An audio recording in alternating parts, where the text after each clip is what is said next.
ಅಧ್ಯಕ್ಷರು, ಗ್ಯಾರಂಟಿ ಕಮಿಟಿಯ ಅಧ್ಯಕ್ಷರು, ಆದಮೇಲೆ ಈ ಪಶು ಇಲಾಖೆ ಆಡಳಿತ ಆಫೀಸ್ ಇಲ್ಲಿ ಬರಬೇಕು ಅಂತಂದ್ರೆ ಭೂಮಿ ದಾನ ಕೊಟ್ಟವ್ರನ್ನ ನೆನೆದೇವ್ರಂತ ತಪ್ಪಾಗುತ್ತೆ, ಕೊಡಲ್ಲ ಅಂತ ಹಠ ಮಾಡುವಾಗ ಅವ್ರ ಮನಸ್ಸನ್ನ ಕರಗಿಸಿದ್ವಿ. ಅದಾದ್ಮೇಲೆ ಮತ್ತೆ ತಕರಾರು ಮಾಡಿದ್ರು, ಮತ್ತೆ ಅವ್ರನ್ನ ಕನ್ವಿನ್ಸ್ ಮಾಡ್ಕೊಂಡ್ವಿ. ಆ ಸಂದರ್ಭದಲ್ಲಿ 2-3 ತಿಂಗಳು ನಿಧಾನ ಆಗಿರ್ಬೋದೇ ಬಿಟ್ರೆ, ಅನುದಾನ ಬಂದಾದ್ಮೇಲೆ ಬಹಳ ಪ್ರಯತ್ನ ಮಾಡಿ ಇದೇ ಜಾಗನೇ ಕೊಡಿ, ಅವ್ರಿಗೆ ಯೋಗ್ಯವಾಗಿರುತ್ತೆ ಅಂತ ಅಂದ್ಬಿಟ್ಟು ಹಠ ಮಾಡಿದ್ವಿ. ಅದು ಒಂದರಲ್ಲಿ ನಾನು ಹಠ ಮಾಡಿದ್ ನಿಜಾನೇ. ನಿಮ್ಮ ಪಕ್ಕದಲ್ಲಿ ಇನ್ನೊಂದು ಸರ್ಕಾರಿ ಇಲಾಖೆ ಬಂದ್ರೆ ನಿಮ್ಗೆ ಅದು ಒಳ್ಳೇದು ಅನ್ನೋದು ನೀವು ಸ್ವಲ್ಪ ನಿಧಾನವಾಗಿ ತಡವಾಗಿ ಅರ್ಥ ಮಾಡ್ಕೊಂಡ್ರಿ ಅಷ್ಟೇ. ಬಿಟ್ರೆ ಇದು ಒಂದು ಅವಶ್ಯಕತೆ ಇತ್ತು KGF ಕ್ಷೇತ್ರಕ್ಕೆ, ನಗರ ಭಾಗ ಇರಲಿ, ಗ್ರಾಮೀಣ ಭಾಗ ಇರಲಿ, ಇದೊಂದು ಗಡಿ ಭಾಗದ ಕ್ಷೇತ್ರ. ಇಲಾಖೆಯ ಸಮಸ್ಯೆಗಳನ್ನ ಈಗ ತಾನೇ ಅವರು ಅರ್ಥ ಮಾಡಿಸಿದ್ರು. ಪಶು ವೈದ್ಯರು ಬಹಳ ಕಡಿಮೆ ಇದ್ದಾರೆ, ಮತ್ತೆ ಸ್ಟಾಫ್, ಸಪೋರ್ಟಿಂಗ್ ಸ್ಟಾಫ್ ತುಂಬಾ ಕಡಿಮೆ ಇದ್ದಾರೆ. ಅಂತದನ್ನೆಲ್ಲ ಫುಲ್ಫಿಲ್ ಮಾಡಿದ್ರೆ ಈ ಭಾಗದಲ್ಲಿ ಏನು ಇಲಾಖೆಯ ಸಮಸ್ಯೆಗಳಿರುತ್ತೆ, ಪಶು ಇಲಾಖೆಗೆ ಸಂಬಂಧಪಟ್ಟಿರುವಂತ ಸಮಸ್ಯೆಗಳನ್ನ ಇನ್ನೂ ನಾವು ಜವಾಬ್ದಾರಿಯಿಂದ ನಿಭಾಯಿಸ್ಲಿಕ್ಕೆ ನಾವು ಜವಾಬ್ದಾರಿ ತಗೋತೀವಿ ಅಂತ ಹೇಳಿದ್ದು ಅರ್ಥಪೂರ್ಣವಾಗಿದೆ. ಅದರ ಜೊತೆಗೆ ಪಶು ಸಖಿಯರು ಇಷ್ಟು ಜನ ಇದ್ದಾರೆ ಅಂತ ಇವತ್ತೇ ಫಸ್ಟ್ ಟೈಮ್ ನಾವು ನೋಡ್ತಾ ಇರೋದು. ನಗರ ಭಾಗದಲ್ಲಿ ಎಷ್ಟು ಜನ ಇದ್ದಾರೆ, ಗ್ರಾಮೀಣ ಭಾಗದಲ್ಲಿ ಎಷ್ಟು ಜನ ಇದ್ದಾರೆ, ಏನು ಅವರು ಜವಾಬ್ದಾರಿ ಏನು, ಮೂಲಭೂತವಾಗಿ ಅವ್ರು ಏನು ಮಾಡ್ತಾರೆ, ಅವ್ರ ಡ್ಯೂಟೀಸ್ ಏನಂತ ನಮ್ಗೆ ಪರಿಚಯನೇ ಇರಲಿಲ್ಲ. ಒಂದೊಂದು ಇಲಾಖೆನು ನಿಮ್ಮ ರೆಸ್ಪಾನ್ಸಿಬಿಲಿಟೀಸ್ ಏನ್ ಜವಾಬ್ದಾರಿ ನಿಮ್ಗೆ ಸರ್ಕಾರ ಕೊಟ್ಟಿದೆ, ಅದನ್ನ ಎಷ್ಟು ದಿನದಲ್ಲಿ ನೀವು ಹೇಗ್ ಮಾಡ್ತಾ ಇದ್ದೀರಾ ಅನ್ನುವಂಥದ್ದು ಜನಗಳಿಗೆ ಮಾಹಿತಿ ಬೇಕು, ರೈತರಿಗೆ ಮಾಹಿತಿ ಬೇಕು. ನಿಮ್ಮ ಇಲಾಖೆ ವಿಶೇಷವಾಗಿ ಯಾರು ಪಶುಗಳನ್ನ, ಆಕಳು ಮತ್ತೆ ಇವ್ರನ್ನ ಕುರಿಗಳು ಇಂಥದೆಲ್ಲ ಯಾರು ನೋಡ್ಕೊತಾ ಇರ್ತಾರೆ ಅಂತವರಿಗೆ ನೀವು ಮಾರ್ಗದರ್ಶನ ಕೊಡುವಂಥದ್ದು, ವ್ಯಾಕ್ಸಿನೇಷನ್ಸ್ ಬಗ್ಗೆ ಯಾವ್ಯಾವ ಕಾಲಕ್ಕೆ ಯಾವ್ಯಾವ ಡಿಸೀಸಸ್ ಬರುತ್ತೆ ಅದಕ್ಕೆ ಪ್ರಿಕಾಷನರಿ ಮೆಷರ್ಸ್ನ ವಹಿಸುವಂಥದ್ದನ್ನೇ ನಿಮಗೆ ಹೆಚ್ಚಿನ ಜವಾಬ್ದಾರಿ ಇರುತ್ತೆ, ಹೌದಲ್ವಾ? ಪ್ರತಿ ಹಂತದಲ್ಲೂ ಫೀಲ್ಡ್ ವರ್ಕ್ ಜಾಸ್ತಿ ಇರುತ್ತೆ. ಗ್ರಾಮಗಳನ್ನ ಮತ್ತೆ ನಗರ ಭಾಗನ ನೀವು ವಿಸಿಟ್ ಮಾಡಬೇಕು. ಬೇಸಿಗೆಯಲ್ಲಿ ಏನಿರುತ್ತೆ, ಚಳಿಗಾಲದಲ್ಲಿ ಏನ್ ಸಮಸ್ಯೆ ಬರುತ್ತೆ, ಯಾವ ತರ ನಾವು ಅದನ್ನ ಮುತುವರ್ಜಿ ವಹಿಸ್ಬೇಕು, ಕಾಳಜಿ ವಹಿಸ್ಬೇಕು ಅನ್ನೋದೇ ನಿಮ್ದು ಜವಾಬ್ದಾರಿ ಆಗಿರುತ್ತೆ. ಎಷ್ಟು ಕ್ಯಾಂಪ್ಸ್ ಮಾಡಿದ್ದೀರಾ? ಅದಾದ್ಮೇಲೆ ಒಂದು ಆಂಬ್ಯುಲೆನ್ಸ್ ಕೊಟ್ಟಿದೆ ಸರ್ಕಾರ, ಹೌದಾ? ಆಂಬ್ಯುಲೆನ್ಸ್ ಕೊಟ್ಟಿದ್ಯಾ? ಇನ್ಮೇಲೆ ಯಾವಾಗ್ಲೂ ಇಲ್ಲಿ ಇರ್ಬೇಕದು. ಅವ್ರ ಸೇವೆ ಏನ್ ಮಾಡ್ತೀರಾ? ಪಶು ಸಖಿಯರ ಏನ್ ಜವಾಬ್ದಾರಿ? ನಮ್ ತಾಲೂಕ್ ಲೆವೆಲ್ ಆಫೀಸರ್ ಖಂಡಿತ ಅಪ್ಪ, ಆದ್ರೆ ಅದು ಯಾರಿಗೆ ಗೊತ್ತಿದೆ? ನನಗೆ ಗೊತ್ತಿಲ್ಲದೆ ಇರೋವಂಥದ್ದು ನನಗ್ ಗೊತ್ತಾದ್ರೇನೆ ಜನಕ್ಕೆ ಗೊತ್ತಾಗುತ್ತೆ. ನನಗ್ ಗೊತ್ತಾಗ್ಸಿ, ನಾನು ನಿಂತತ್ರ ಅದನ್ನ ಹೇಳ್ತೀನಿ. ನಿಮಗ್ ಗೊತ್ತಿದೆ ಅಂತ ನಿಮ್ ಮನ್ಸಲ್ಲಿ ಇಟ್ಕೊಂಡ್ರೆ ಯಾರಿಗೂ ಗೊತ್ತಾಗಲ್ಲ. ಎಲ್ಲರೂ ಫೋನಲ್ಲಿ ಬ್ಯುಸಿ ಇರ್ತಾರೆ. ನಾನು 1 ಗಂಟೆ ಕಾಲ ಬರ್ಲೇಬೇಕು, ನಾನು ಬರ್ತೀನಿ ಅಂತ ಗೊತ್ತಾದ್ಮೇಲೆ ಬರ್ತಾ ಇದ್ದೀರಾ, ಎಲ್ಲಿದ್ದೀರಾ, ಎಷ್ಟೊತ್ತಿಗೆ ರೀಚ್ ಆಗ್ತೀರಾ, ಅದನ್ನ ನಾನು ಫೋನ್ ತಗೊಂಡು ಹೇಳಿದ್ರೆ ಸಮಾಧಾನ ಆಗೋದು. ಅಷ್ಟು ಸೋಷಿಯಲ್ ಮೀಡಿಯಾ ಅಪ್ಡೇಟ್ ಆಗಿದೆ. ನಾನು ಬರ್ತಾ ಇರೋದು ಗೊತ್ತಾದ್ಮೇಲೆ ಮತ್ತೆ ಅವ್ರಿಗೆಲ್ಲಾ ವಿಚಾರ ಗೊತ್ತಾಗ್ಬೇಕು ಅಂತಂದ್ರೆ ನೀವು ಅಷ್ಟು ಅಪ್ಡೇಟ್ ಆಗ್ಬೇಕಾ ಬೇಡವಾ? ನೀವು ಅಪ್ಡೇಟ್ ಆಗ್ಬೇಕಾ ಬೇಡವಾ? ಪ್ರೆಸೆಂಟೇಷನ್ಸ್ ತುಂಬಾ ಇಂಪಾರ್ಟೆಂಟ್. ರೈತರಿಗೆ ಏನೇ ತಿಳಿಸ್ಬೇಕಂದ್ರು ಅವರಿಗೆ ನೀವು ಪ್ರೆಸೆಂಟೇಷನ್ಸ್ ಮಾಡಿ. ಏನು ಇವತ್ತಿನ ರೀತಿಯಾಗಿ ಯಾವ ರೀತಿ ನೋಡ್ಕೊಬಹುದು, ಏನ್ ಸರ್ವಿಸಸ್ ಅವ್ರ ಡೋರ್ ಸ್ಟೆಪ್ಸ್ಗೆ ಕೊಡ್ತಾ ಇದ್ದೀರಾ, ಅಥವಾ ಹಳ್ಳಿಗೆ ಬಂದು ವ್ಯಾಕ್ಸಿನೇಷನ್ಸ್ ಕೊಡುವಂತದ್ರಲ್ಲಿ ಎಷ್ಟು ಅಚೀವ್ ಆಗಿದ್ದೀರಾ? ನಂಬಿಕೆ ಬರ್ಬೇಕ್ರಿ. ನಂಬಿಕೆ ಬರ್ದೆ ಆದ್ರೆ ಯಾರು ನಮ್ಮನ್ನ. ನಂಬಿಕೆ ಬರೋ ತರ ನೀವು ಕೆಲಸ ಮಾಡ್ಬೇಕು ಅಂತಂದ್ರೆ ಇನ್ ಸ್ವಲ್ಪ ಬದಲಾವಣೆ ಬೇಕು, ಕಾರ್ಯವೈಖರಿಯಲ್ಲಿ ಸ್ವಲ್ಪ ಬದಲಾವಣೆ ಬೇಕು. ಬಹಳ ವರ್ಷಗಳ ಕನಸಾಗಿತ್ತು. ಇಲಾಖೆಗಳನ್ನೆಲ್ಲ ನನ್ನ ಕ್ಷೇತ್ರದ ಗಡಿ ಭಾಗದ ಕ್ಷೇತ್ರ, ಎಲ್ಲಾ ಇಲಾಖೆಯಲ್ಲೂ ನನ್ನ ಕ್ಷೇತ್ರದಲ್ಲಿ ಕರ್ಕೊಂಡ್ಬರ್ಬೇಕು. ಎಲ್ಲ ಆಫೀಸರ್ಸ್ ಅವೈಲೇಬಲ್ ಇರ್ಬೇಕು. ನಮ್ಮ ರೈತರಿಗಾಗಿರ್ಬೋದು, ಈ ಭಾಗದಲ್ಲಿರೋ ಬಡವ್ರಿಗಾಗಿರ್ಬೋದು, ಅವರು ಯಾವ್ಯಾವ ಸಮಸ್ಯೆ ಬಂದ್ರೆ ಆ ಸಮಸ್ಯೆಗೆ ಸ್ಪಂದಿಸುವಂತ ಅಧಿಕಾರಿಗಳನ್ನೇ ಇಲ್ಲಿ ಕರ್ಕೊಂಡ್ ಬರ್ಬೇಕು ಅನ್ನುವಂತ ಕನಸು ದೂರದೃಷ್ಟಿ ನಂದಾಗಿತ್ತು. ಅದು ಒಂದೇ ಸ್ವಾರ್ಥ ನಂದಿದ್ದು. ನನ್ನ ಸ್ವಾರ್ಥ ಏನಂದ್ರೆ ನನ್ನ ಕ್ಷೇತ್ರ ಒಂದು ಗಡಿ ಭಾಗ, ಇಲ್ಲಿನ ಸಮಸ್ಯೆಗಳು ಬಂದ್ರೆ ಅವ್ರು ದೂರ ಕೋಲಾರ ಹುಡ್ಕೊಂಡು ಹೋಗ್ಬೇಕು. ಕೋಲಾರ ಹುಡ್ಕೊಂಡು ಹೋಗ್ಬೇಕು ಅಂದ್ರೆ ಅರ್ಧ ದಿನ ಅವ್ರೆಲ್ಲ ಕೆಲಸ ಪಕ್ಕಕ್ಕಿಟ್ಟು ಅರ್ಧ ದಿನ ಅಧಿಕಾರಿ ಸಿಗ್ತಾರೋ ಇಲ್ಲೋ ನಮ್ಗೆ ಗೊತ್ತಿಲ್ಲ. ಒಂದ್ ಅರ್ಧ ದಿನ ಬೆಳಿಗ್ಗೆ ಎದ್ದು ಹೋದ್ರೆ ಮಧ್ಯಾಹ್ನವರೆಗೂ ಅವ್ರನ್ನ ಹುಡ್ಕೊಂಡು ಅಥವಾ ಸಂಜೆ ವಾಪಸ್ ಬರುವಂತ ಪರಿಸ್ಥಿತಿ ಆಗ್ತಾ ಇತ್ತು. ಅಂತ ಪರಿಸ್ಥಿತಿ ಈ ಭಾಗದ ರೈತರಿಗೆ ಅಥವಾ ನನ್ನ ಕ್ಷೇತ್ರದ ರೈತರಿಗೆ ಬರಬಾರ್ದು ಅನ್ನುವಂಥ ದೂರದೃಷ್ಟಿಯಿಂದ ಎಲ್ಲ ಇಲಾಖೆಗಳಿಗೆ ಜಾಗ ಕೊಟ್ಟು ಅನುದಾನ ಕೊಟ್ಟಾಗ ಅನುದಾನ ಸಾಕಾಗುತ್ತಾ? ಈಗ ಅನುದಾನ ಸಾಕ? 50 ಲಕ್ಷದಲ್ಲಿ ಕಟ್ಬೋದಾ ನೀವು?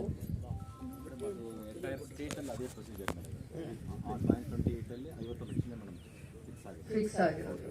ಅದಾದ್ಮೇಲೆ ಹಾಸ್ಪಿಟಲ್ ಪಕ್ಕದಲ್ಲಿ ಮಾಡ್ಕೊಳ್ಳೋದಕ್ಕೆ ಬೇರೆ ಅನುದಾನ ಕೊಡಿ ನೀವು. ಬೇರೆ ಅನುದಾನ ತರೋದಕ್ಕೆ ದಾರಿ ಹೇಳಿ, ನಾನು ತರ್ತೀನಿ. ನಿಮ್ಮ ಆಫೀಸ್ಗೆ 50 ಲಕ್ಷನೇ ಸಾಕು.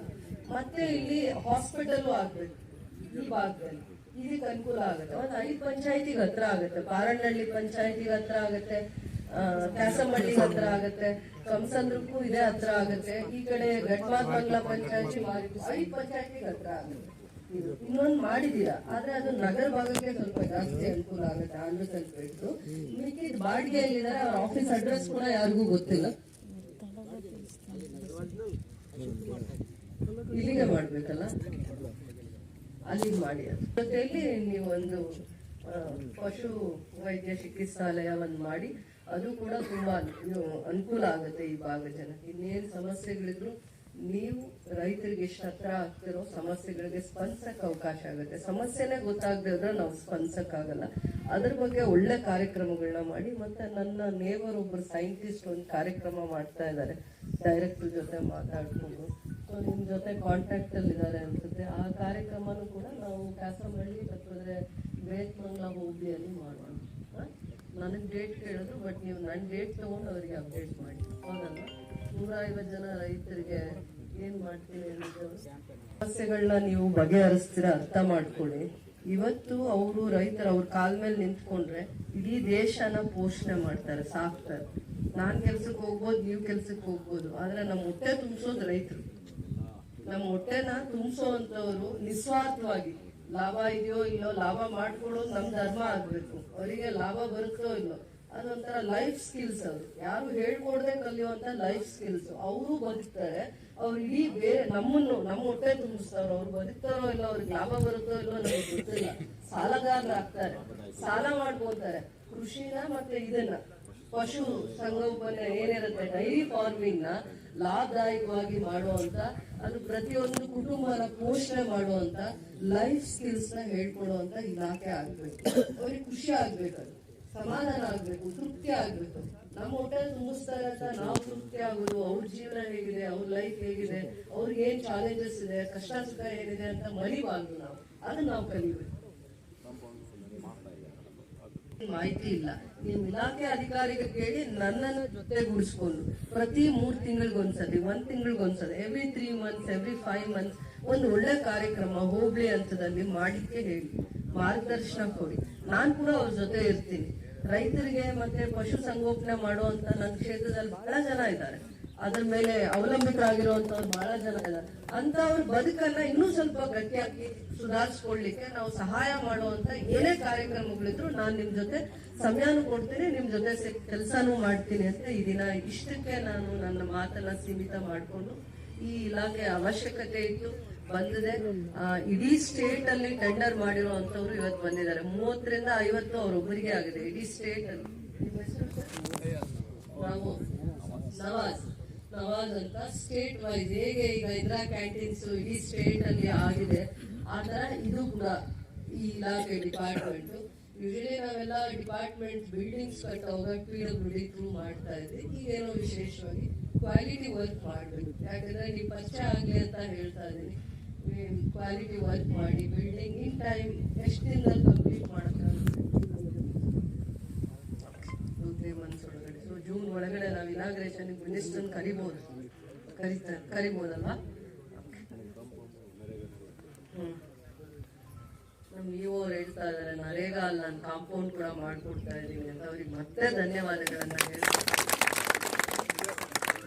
ಎಲ್ಲಾನು ಕೂಡ ರೈತರಿಗೆ ಅಥವಾ ಪಶು ಸಂಗೋಪನೆಯಲ್ಲಿ ಯಾರು ತಮ್ಮ ಜೀವನನ ಮುಡುಪಾಗಿಟ್ಟಿರ್ತಾರೆ ಅವರಿಗೆ ಮಾಡುವಂತ ಸೇವೆ ಅಂತ ಹೇಳ್ಕೊಂಡು ಇಂಥ ಎಲ್ಲಾ ಇಲಾಖೆಗಳ ಜವಾಬ್ದಾರಿ ಕೆಲಸನ ಇಲ್ಲಿದ್ದು ಮಾಡುವಂತ ಮಾರ್ಗದರ್ಶನ ನೀವು ನಿಮ್ಮ ಇಲಾಖೆಯವರಿಗೆ ಕೊಡಬೇಕು ಅಂತ ಹೇಳ್ತಾ ಈ ಕಾರ್ಯಕ್ರಮಕ್ಕೆ ಬಂದು ಎಲ್ಲಾ ಗ್ರಾಮ ಪಂಚಾಯತಿ ಅಧ್ಯಕ್ಷರು ಮತ್ತೆ ಎಲ್ಲ ಹಿರಿಯ ಮುಖಂಡರು, ಜಿಲ್ಲಾ ಪಂಚಾಯತ್ ಎಕ್ಸ್ ಜಿಲ್ಲಾ ಪಂಚಾಯತಿ ಸದಸ್ಯರು ಮತ್ತೆ ಮುಖಂಡರು, ಮಾರ್ಗದರ್ಶಕರು, ಯಾರ್ಯಾರು ಪಶು ಸಂಗೋಪನೆಯಲ್ಲಿ ಆಸಕ್ತಿ ವಹಿಸಿದ್ದಾರೆ ಅವರು ಕೂಡ ಈ ಕಾರ್ಯಕ್ರಮವನ್ನು ಬಂದು ಯಶಸ್ವಿ ಮಾಡಿದ್ದಾರೆ. ಇವತ್ತು ವಿಶೇಷವಾಗಿ ಟೀಚರ್ಸ್ ಬಹಳ ಜನ ಕಾಯ್ತಾ ಇದ್ದಾರೆ.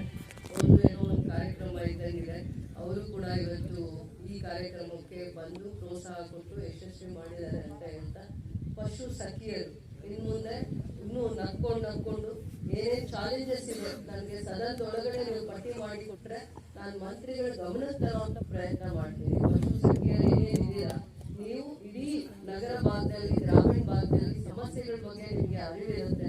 ಸರ್ಕಾರದ ಸಹಕಾರ ನಮ್ಗೆ ಸಾಕಾಗತ್ತಾ ಆಗಲ್ವಾ, ಅವರು ಅದನ್ನ ಮುಗಿಸ್ಲಿಕ್ಕೆ ಆಗ್ತಾ ಇದೆಯಾ ಇಲ್ಲ, ಇನ್ನೇನಾದ್ರೂ ಬೇರೆ ಬೇಡಿಕೆಗಳಿದಾವ ಅದ್ರ ಬಗ್ಗೆ ಮಾಹಿತಿ ಕೊಡಿ, ನನ್ಗೆ ಅನುಕೂಲ ಆಗುತ್ತೆ ಮಂತ್ರಿಗಳ ಗಮನ ಸೆಳೆಯೋದು ಅಂತ ಹೇಳ್ತಾ ಈ ಕಾರ್ಯಕ್ರಮನ ಯಶಸ್ವಿ ಮಾಡಿರುವ ಎಲ್ಲರಿಗೂ ಕೂಡ ತುಂಬು ಹೃದಯದ ಧನ್ಯವಾದಗಳು.